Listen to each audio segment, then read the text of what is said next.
ሰላም። ዛሬ ከሐዋርያት ሥራ መጽሐፍ ውስጥ አንድ በጣም የሚገርም ክፍል ይዘን መጥተናል። እንዴት ነው በአጭር ጊዜ ውስጥ አንድ ትልቅ ሐሳብ ሰዎችን ማሳመን የሚቻለው? እስኪ እንመልከት። እዚህ ክፍል ላይ ማለት ነው ከአንድ ተአምር ብቻ ተነስቶ እንዴት ነው ማይካድ ድምዳሜ ላይ እንደተደረሰ አብረን እናያለን።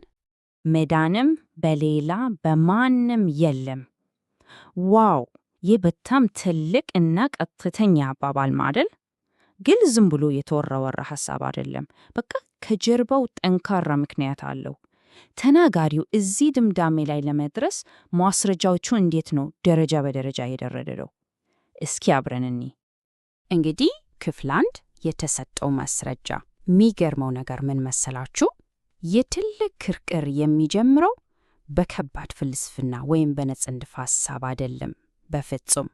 መነሻው እዛው የነበሩ ሰዎች ሁሉ በዓይናቸው ያዩት፣ በእጃቸው የዳሰሱት፣ በቃ ሊካድ የማይችል እውነተኛ ነገር ነው።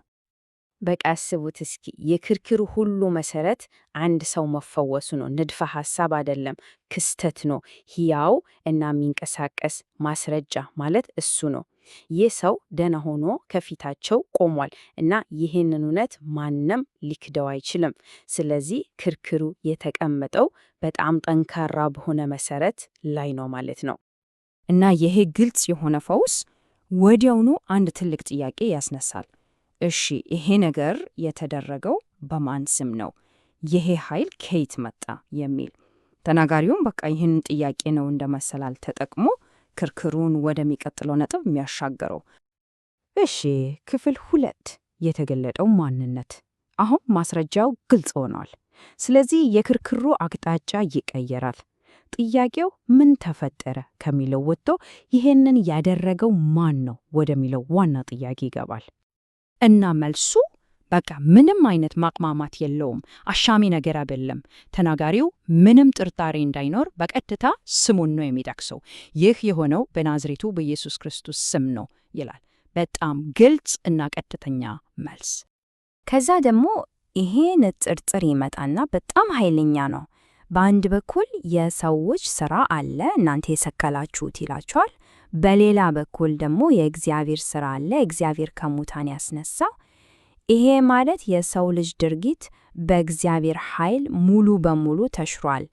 በጣም የሚገርም ንጽጽር ነው። እንግዲህ ክፍል 3 ምሳሌው የማዕዘን ራስ። አሁን ይህንን ሐሳብ ማለትም የተናቀው እንዴት እንደከበረ ይበልጥ ግልጽ ለማድረግ ተናጋሪው አንድ በጣም የታወቀ ምሳሌ ይጠቀማል። በቃ በዛ ዘመን የነበሩ ሰዎች ሁሉ በቀላሉ የሚረዱት አይነት ምሳሌ። እና የድንጋዩ ታሪክ እንደዚህ ነው።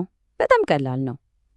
መጀመሪያ ላይ ግንበኞቹ፣ ባለሙያዎቹ ማለት ነው፣ ድንጋዩን አይተው ይሄ አይረባም ብለው ናቁት፣ ጣሉት። ግን ከዛ በኋላ ምን ሆነ? ያው የተናቁት ድንጋይ የህንፃው ዋነኛ ክፍል የማዕዘን ራስ ሆነ። እና አሁን ምሳሌው ከእውነታው ጋር ይገናኛል። ተናጋሪው በግልጽ ይህ ድንጋይ ኢየሱስ ነው ይላል።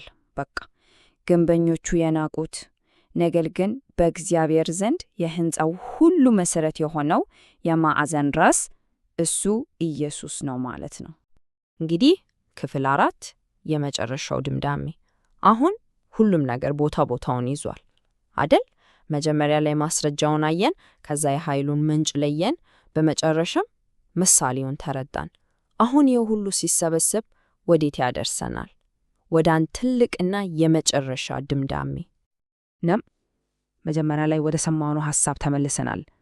መዳንም በሌላ በማንም የለም የሚለው ግን አሁን ይሄ ሐሳብ ዝም ብሎ የተነገረ ቃል አይደለም። አሁን ከጀርባው ማስረጃ አለ፣ ምክንያት አለ።